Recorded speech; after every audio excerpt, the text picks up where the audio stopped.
mattina nella notte a Godega di Sant'Urbano i banditi in casa aggrediscono il proprietario 83enne, l'anziano in ospedale. Il racconto della moglie: lo hanno colpito con la torcia, non era più in grado di parlare. Le elezioni amministrative, prima giornata di voto in Veneto e nei 10 comuni della Marca, urne aperte fino alle 23, domani dalle 7 alle 15, alle 19, affluenze netto calo rispetto a 5 anni fa. E domani dalle 14.30 la maratona elettorale non stop con la puntata speciale di Ring dedicata alle elezioni per raccontare vincitori e vinti. La sfilata delle penne nere chiude la 94esima donata nazionale degli Alpini, la festa di Udine raccontata nella nostra lunga diretta, emozione e festa tra le vie della città. A Udine anche la Premier, bello assaporare l'amor di patria, dice, apre al ripristino della leva su base volontaria il presidente del Senato La Russa, si lavora a Mininaia di 40 giorni. Incendio nella notte, devasta un negozio cinese di abbigliamento ed elettrodomestici a Preganziol, danni ingenti a tutto l'edificio, numerosi altri esercizi commerciali coinvolti, l'ombra del dolo sul rogo. Drammatico incidente a Tezze di Vazzola, cinquantenne in sella alla moto si scontra con un'auto all'altezza di una rotonda, è grave, in ospedale. Lutto nel mondo dell'imprenditoria, è morto a 97 anni Giordano Riello, storico patron dell'Aermec che fondò nel 61 a Porto di Legnago, introducendo i climatizzatori in Italia.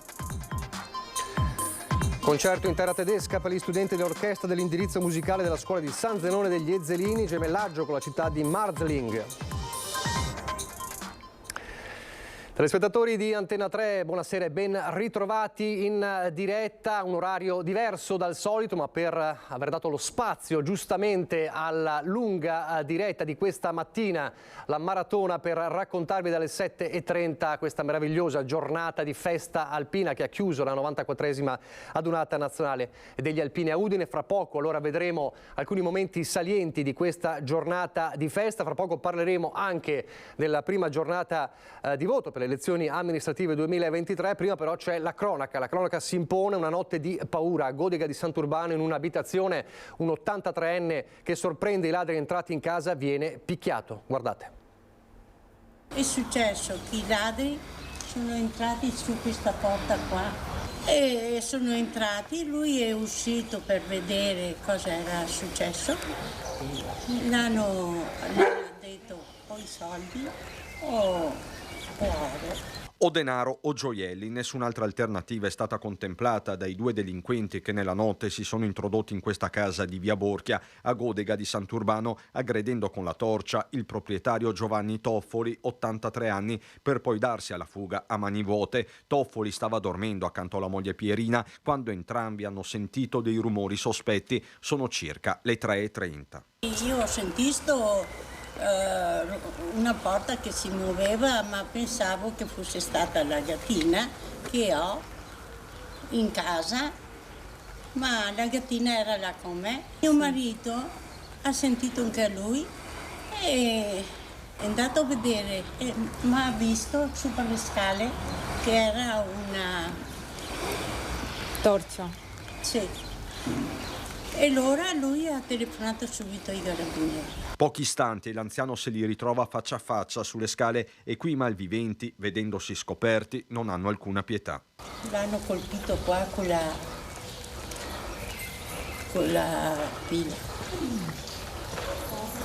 E lui si vede che è andato, la pressione è andata alta e lui non parla, no. Adesso è in ospedale. Mi ha detto che stava male.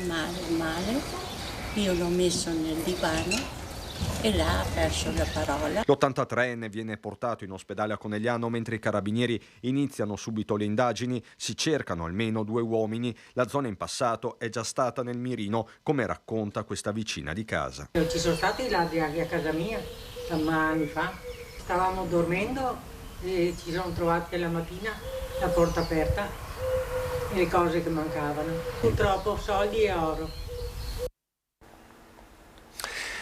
Parleremo ancora di cronaca con il devastante incendio di Preganziola fra poco. Prima però diamo allora un sguardo al primo giorno di elezioni amministrative nel Veneto e ovviamente anche nella Marca, nei 10 comuni della Marca al voto, ovviamente anche con Treviso.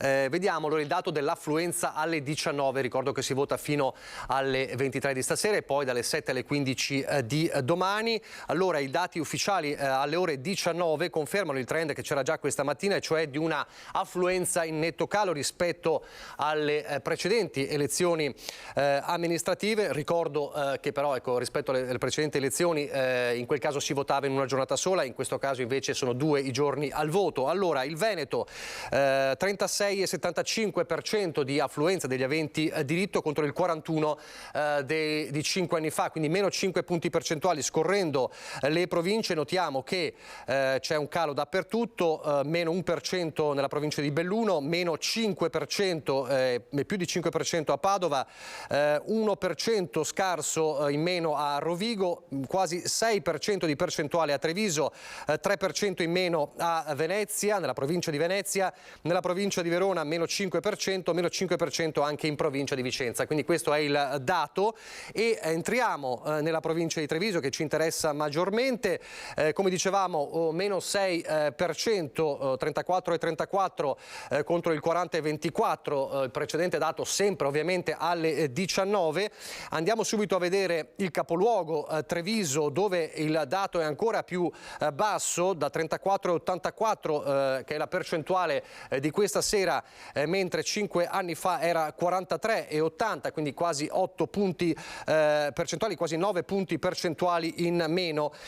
Ci sono comuni dove lo scarto è ancora maggiore, 10 punti percentuali a Moriago della Battaglia, sempre in meno, e non solo a Moriago della Battaglia. Altri comuni invece dove lo scarto è minimo, come Motta di Livenza, da 33,24 a 34,70, il dato di 5 anni fa. L'unico comune nel quale si registra un dato più alto di affluenza è San Biagio di Callalta, come vedete 35,27% rispetto al 34,24 della rilevazione alle ore 19 di 5 anni fa. Allora, a Treviso abbiamo visto un dato importante di netto calo rispetto a 5 anni fa, ovviamente sempre alle 19. Vediamo com'è andata nel capoluogo. Calo era annunciato e calo è stato. L'affluenza alle urne in Veneto, nella Marca e a Treviso rispecchia le previsioni della vigilia. Election Day spezzato in 2 giorni e adunata degli alpini a Udine. Un mix che in giornata ha spinto molti elettori a disertare i seggi, magari puntando tutto sul lunedì. Chi invece è andato a votare ribadisce l'importanza della sua scelta. Anch'io vado a votare. Bisogna, è obbligato a farlo. Sennò... È più un dovere o è più un diritto? Tutte e due, è un dovere e anche un diritto. È giusto che uno dia la sua idea che ha. È il nostro dovere e anche il nostro diritto, una volta tanto. A guardare all'andamento dell'affluenza sono soprattutto gli sfidanti per Casugana. Il candidato del centrodestra e sindaco uscente Mario Conte vota di prima mattina alla scuola primaria Primo Maggio a San Bartolomeo. Stesso istituto, ma qualche ora dopo, per l'avversario che guida la compagine di centrosinistra, Giorgio Denardi. Per Nicolò Rocco, di Azione Italia Viva Futura, scheda e voto nell'urna alle De Amicis in centro storico. Niente voto per Maurizio Mestriner, candidato con 5 Stelle Unione Popolare, che risiede a Ponzano Veneto, ma una giornata comunque tra i seggi come rappresentante di lista alle scuole Bindoni a San Pelaio. Anche Luigino Rancan, popolo della famiglia, non risiede a Treviso, ma a votare stamani la sua squadra, in primis la capolista Carla Condurso al seggio in Via dei Mille. Una sfida che continua nelle prossime ore, in attesa di una impennata per il rush finale. C'è sempre domani, no? Allora vi ricordo, si vota fino alle 23 di questa sera, domani dalle 7 alle 15 e domani poi ci sarà il verdetto, e il verdetto lo potrete seguire dalle 14:30 con la maratona elettorale di Ring. Vi aspetto lunedì a partire dalle 14:30 con la maratona di Ring per le elezioni. Il giorno dei verdetti, chi vince e chi perde, l'esito delle sfide nei 49 comuni al voto in Veneto. La maratona elettorale è sul Ring di Ferdinando Avarino. L'appuntamento dalle 14:30, mezz'ora prima che i seggi vengano ufficialmente chiusi, per cominciare un'analisi del voto che vi accompagnerà per tutta la giornata. Gli ospiti in studio, i commenti, gli aggiornamenti costanti dei dati, i collegamenti con i protagonisti delle principali sfide alle urne, da Treviso a Vicenza, da Sandona di Piave a Vedelago, da Piove di Sacco a Marostica, dal Veronese al Bellunese. Tutte le province sotto i riflettori di Antenna 3, per conoscere vincitori e vinti, per catturare reazioni e riflessioni, per capire se e come cambiano gli equilibri politici. Una non-stop da non perdere, dalle 14:30. Ci vediamo lunedì. E lo si diceva, tra le concause, loro malgrado, ovviamente c'era anche questa adunata nazionale degli alpini, questa giornata importante di oggi che può aver influito certamente su una scarsa affluenza. E allora vediamo com'è andata in questa giornata la sfilata delle penne nere, che ha chiuso la 94esima adunata nazionale degli alpini, una festa di Udine raccontata nella nostra lunga diretta, emozione e festa tra le vie della città. C'era anche la premier Giorgia Meloni. Le sezioni dei nostri cavalieri di Vittorio Veneto, con il suo presidente, con l'orgoglio di portare ben ritto il sigillo sul quale spiccano le onorevoli medaglie, con il Consiglio in sede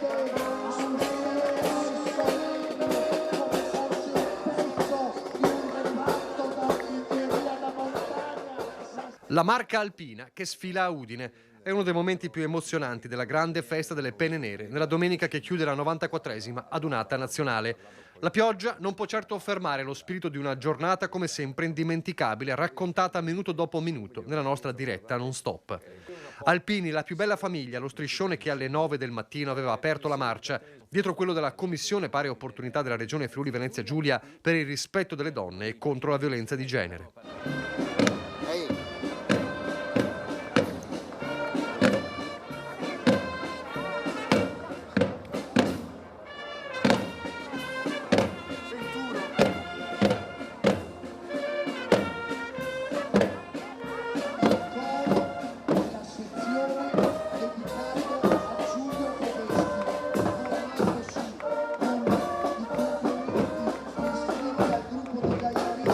È un tripudio di cappelli alpini e labari quello che sfila lungo il percorso sotto gli occhi della premier Giorgia Meloni.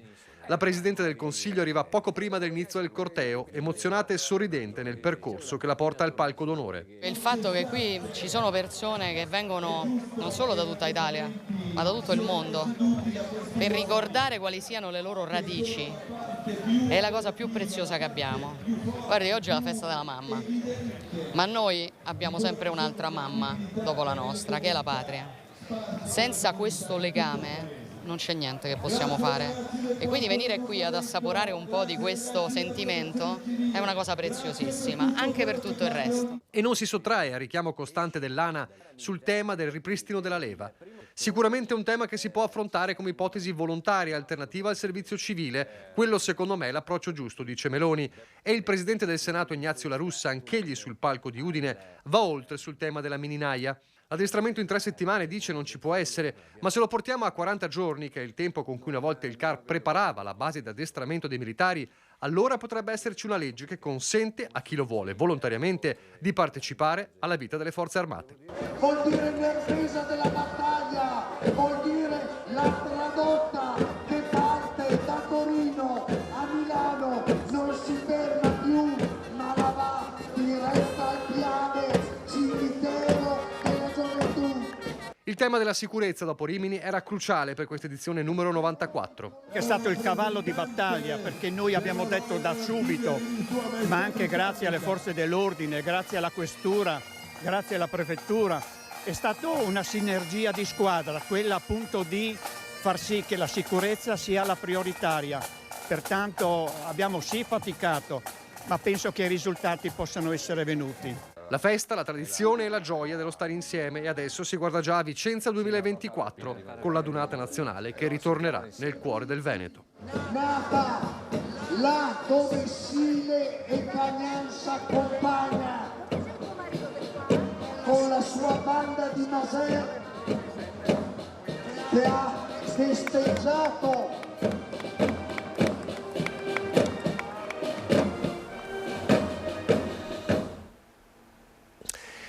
Dopo Poggi Alpini, torniamo alla cronaca. La notte di paura e mobilitazione a Preganziol per il grosso incendio che ha divorato un market cinese nella zona del Lando. Interessati però anche diversi negozi attivi. La conta dei danni ingentissima è in corso.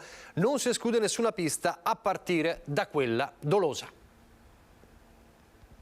L'esplosione e poi le fiamme. Dopo una notte di paura e mobilitazione non resta più nulla del Primarket, il grande magazzino cinese nell'area del Lando di Preganziol, solo macerie e tanti focolai da domare. Le operazioni sono andate avanti per tutta la giornata. Dobbiamo spegnere gli ultimi focolai all'interno ed è un po' problematico appunto perché il tetto è pericolante e quindi sì, dobbiamo andare un attimo con calma. L'allarme scatta all'una di notte quando sul posto arrivano squadre di vigili del fuoco da Treviso, Castelfranco, Mestre e Asolo con 3 autopompe, 4 autobotti, 2 autoscale, un carro aria, 30 gli uomini al lavoro. Il rogo esteso riguarda articoli di abbigliamento, casalinghi, elettrodomestici. Tanti residenti dell'area vengono tirati giù dal letto. A stanotte abbiamo visto fumo e una fiamma così alta che non era da spendere perché guarda, era una roba incredibile. Un po' impossibile. Questa notte ho visto delle fiamme che molto elevate anche perché c'era una luce fortissima. Stamattina esco e vedo appunto che c'era la fuligine sulla macchina e poi ci siamo resi conto che effettivamente c'era stato un forte incendio. L'odore è acre, sul posto anche l'ARPAV per i rilievi, ma una volta domato il grosso delle fiamme, dalla gestione dell'emergenza si passa all'attività di indagine con i carabinieri che continuerà anche nelle prossime ore.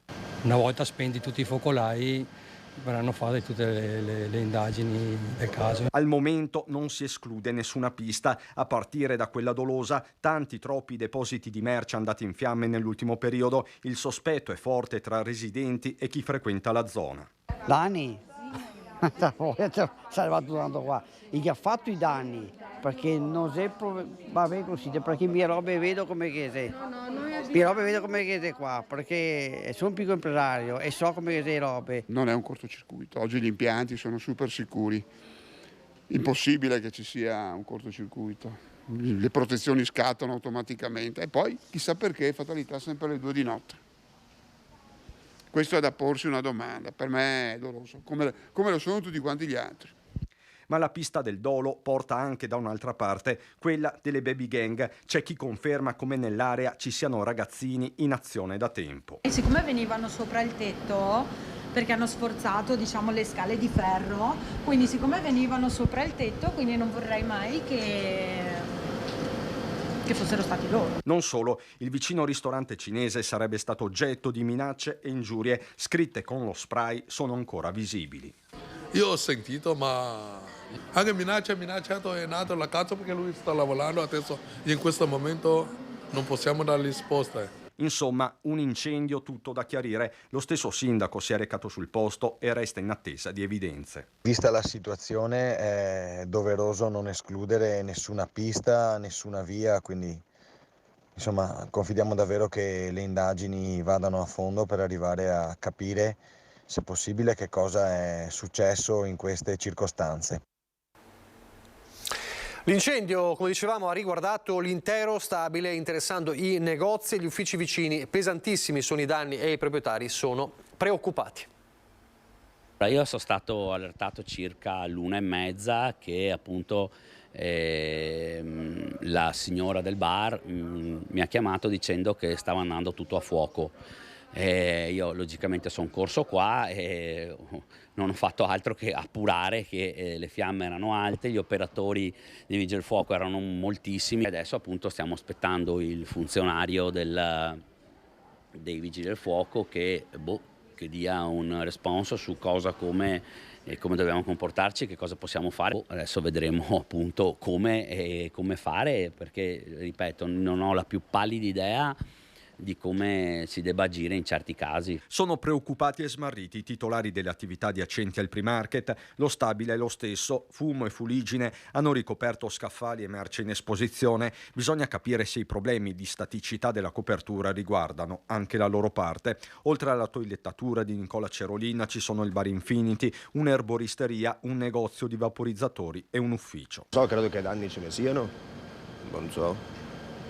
Che ufficio si tratta? Il mio è un ufficio qua sopra, un ufficio commerciale, comunque vabbè, ora controlliamo tutto. Al primo piano dello stabile anche l'impresa di Paola Mema, la cui apertura era imminente. I mobili, ci spiega, erano nuovi di zecca. Stavo aprendo un'attività di corsi per le unghie e ancora dovevo aprirla, quindi diciamo che a giugno sarebbe dovuto essere operativo, però a questo punto sì, non si sa come prosegue la situazione, quindi ancora non ho fatto in tempo a iniziare. Ancora non aveva aperto, avevamo appena finito di fare i lavori e niente, adesso bisogna capire se c'è tutto da buttare oppure si può recuperare qualcosa. La proprietà dell'immobile resta in attesa di rilievi congiunti di carabinieri e vigili del fuoco. I danni ammontano a centinaia di migliaia di euro. Nelle prossime ore dovranno muoversi necessariamente anche le assicurazioni. Una cinquantenne di Vazzola ricoverata in gravi condizioni all'ospedale di Treviso dopo il drammatico incidente avvenuto all'altezza della rotonda tra via Distrettuale e via Mantese a Tezze di Vazzola. La donna era in sella alla sua moto quando si è scontrata per causa in fase di accertamento con un'auto. Sul posto è intervenuto anche l'elisoccorso del SUEN 118 che ha trasportato d'urgenza la donna al Cafoncello di Treviso. Sul posto anche gli agenti della polizia stradale. Lo schianto è avvenuto alle 23 di ieri sera. Pochi istanti di pubblicità, poi ancora la cronaca, ancora in diretta.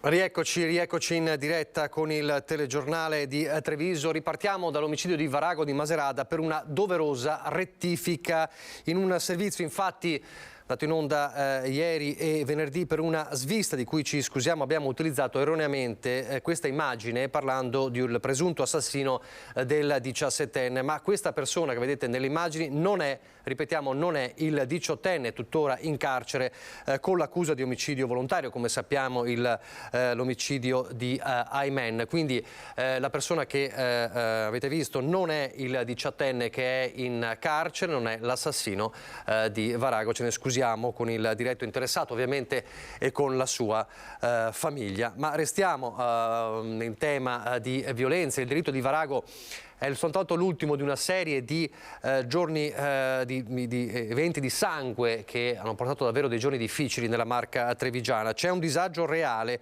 con la pandemia è aumentata l'aggressività, dice il direttore generale dell'ULSS 2 Francesco Benazzi, che sta assumendo nuovi psicologi nella sua azienda sanitaria. I dati Istat dal 1991 al 2020 fanno vedere che dal 1991 avevamo in Italia 1916 omicidi e siamo arrivati a 289. Il Veneto è tra le regioni d'Italia, insieme alla Basilicata, che hanno il minor numero di omicidi. È chiaro che c'è stato il Covid. Il Covid ha sostanzialmente cambiato il nostro umore, il nostro modo di essere, il nostro modo di esistere. Ha sparigliato le carte in tavola l'emergenza pandemica, aumentando le solitudini e gli episodi di aggressività. Francesco Benazzi, da direttore generale dell'ULSS 2, cerca di dare un'interpretazione, non certo una giustificazione, ai fatti di sangue che negli ultimi giorni hanno interessato la Marca. Prima il duplice omicidio di Paese in casa Pestrina, poi il delitto di Fener con vittima un trevigiano, Antonio Costa, infine l'uccisione del 17enne Aymen a Varago di Maserata. Tanto troppo dolore e tanti troppi interrogativi. Siamo stati rinchiusi, isolati, e questo ha fatto aumentare l'ansia, ha fatto aumentare la conflittualità e ha fatto soprattutto aumentare le teorie complottistiche, che ci sia qualcuno che ci vuole male. Siamo stati isolati, per cui spesso e volentieri questa aggressività associata a questo pensiero complottista ha portato a reazioni violente. Le abbiamo viste negli ospedali e le stiamo vivendo soprattutto a livello anche di adulti, dove la persona isolata vive da sola, ha perso magari il lavoro, deve trovare il lavoro eccetera, e quindi ha questa aggressività e la manifesta ovviamente coinvolgendo altri e ritenendo che altri siano colpevoli del suo stato di salute.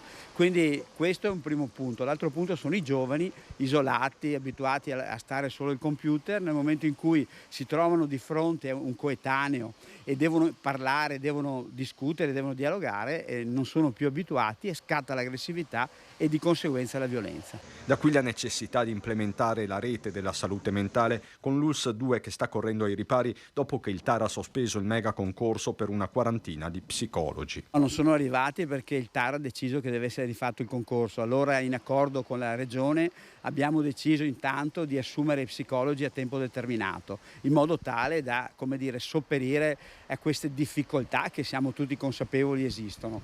E questo è già un passo in avanti, stiamo già procedendo con le assunzioni proprio per dare almeno delle risposte. Ci sono 3 filoni: SERD, la psichiatria e poi ovviamente i minori. Questi sono i 3 filoni importanti e su questi andremo ovviamente a lavorare. Abbiamo parlato dunque degli effetti inevitabili della pandemia, una pandemia che è ufficialmente finita, come ha ufficialmente annunciato l'OMS proprio in questo mese di maggio, e a certificarlo anche di fatto sono le farmacie del territorio che dopo anni vedono tornare il loro lavoro alla normalità, ma spiega Farmacie Unite c'è una nuova emergenza. In farmacia la situazione è molto cambiata. Non si vendono quasi più mascherine o molto poche. L'attenzione sta calando da parte della gente, giustamente anche penso che si senta sollevata. I positivi intercettati nelle farmacie ci sono ancora, le sintomatologie sono lievi, ma la vendita di tamponi, gel e mascherine ha subito un crollo evidente. A chiedere il test oggi è chi deve presentare un'attestazione pre-ricovero oppure certificare la malattia al datore di lavoro. È un'altra emergenza ad occupare il tavolo ministeriale permanente cui è seduto anche Farmacie Unite, la carenza degli antibiotici pediatrici dovuta all'epidemia di scarlatina in corso dal mese di aprile. Abbiamo fatto effettivamente tanti tamponi per la rilevazione dello streptococco in questo periodo, abbiamo trovato tanti positivi, c'è stato un incremento notevole della richiesta di farmaci antibiotici specifici per la cura dello streptococco e ci siamo trovati circa un mese fa ad avere veramente prima una carenza e poi una totale mancanza di un principio attivo molto utilizzato. Colmate le carenze di sciroppi e principi attivi come l'ibuprofene che hanno spinto diverse farmacie anche della provincia ad attrezzarsi con i propri laboratori per sostituire i farmaci con gli equivalenti. Ora c'è un'altra emergenza perché manca l'amoxicillina. Nel caso degli antibiotici, che sono delle molecole ancora più difficili da trattare e da dosare, non è automatico questo. In certi casi dobbiamo ovviamente rimandare il paziente al medico prescrittore qualora non si trovi un farmaco antibiotico o un suo equivalente, perché la terapia dovrà essere giustamente adattata da parte del medico. Allarghiamo lo sguardo per un attimo dalla Marca trevigiana per parlare di un lutto che colpisce il mondo dell'industria e dell'imprenditoria veneta. È morto infatti a 97 anni nella sua casa di Porto di Legnago, in provincia di Verona, lo storico imprenditore Giordano Riello, uomo cresciuto in una delle grandi famiglie che hanno segnato la storia dell'industria veneta italiana. È riuscito a rivoluzionare il mercato internazionale della climatizzazione, plasmando nel 1961 dal nulla di fatto l'Aermec di Bevilacqua, capofila di un gruppo che raggruppa oggi 5 aziende con più di 1700 addetti ai ricavi per oltre 500 milioni di euro. L'Aermec può essere considerato uno dei primi produttori di condizionatori in Europa. Dunque la morte di un vero e proprio capitano di industria storico a 97 anni, Giordano Riello. In queste ore stanno arrivando ovviamente i messaggi di cordoglio dalle istituzioni e dal mondo imprenditoriale per la scomparsa di questa importante figura. E adesso in Germania, nella città di Marzling, c'è stato un gemellaggio con la scuola di San Zenone degli Ezzelini e gli studenti dell'indirizzo musicale della scuola di San Zenone degli Ezzelini hanno suonato a Marzling.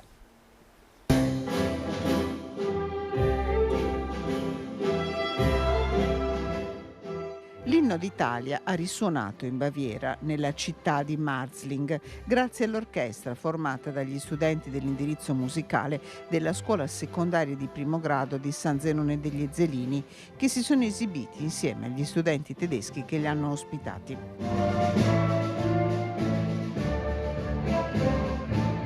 Uno Uno scambio che per 3 giorni ha portato i ragazzi in Germania, a Marzling, comune bavarese gemellato dal 2006 con San Zenone degli Ezzelini, in prima fila ad ascoltare il concerto il sindaco di Marzling, Martin Hurst, e il primo cittadino di San Zenone degli Ezzelini, Fabio Marin. Un'occasione per i giovanissimi studenti che hanno avuto modo di scoprire le città di Monaco e Frisinga in un viaggio che resterà nella memoria di tutta la comunità.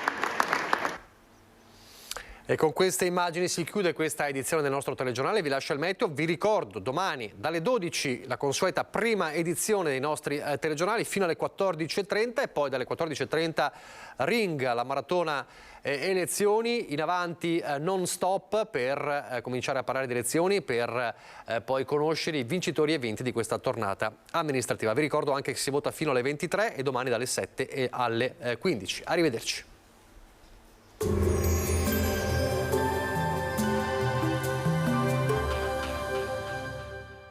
Entra nel mondo Lolato.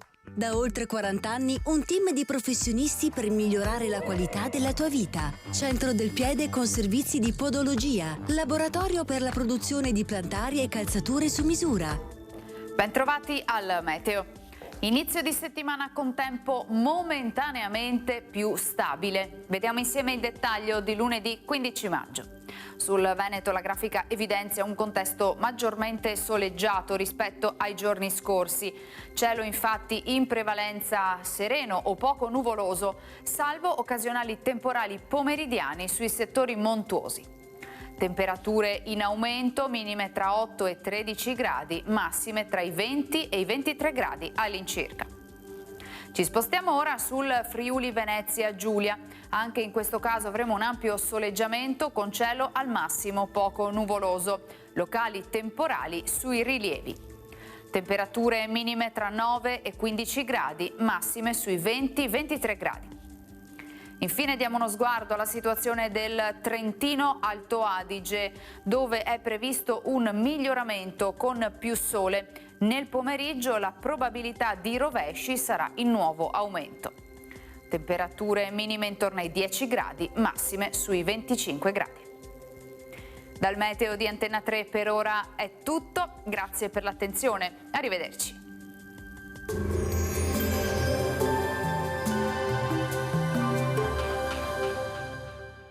Busti, tutori e protesi di arto personalizzati. Ortopedia e sanitaria Lolato. A Treviso e Montebelluna.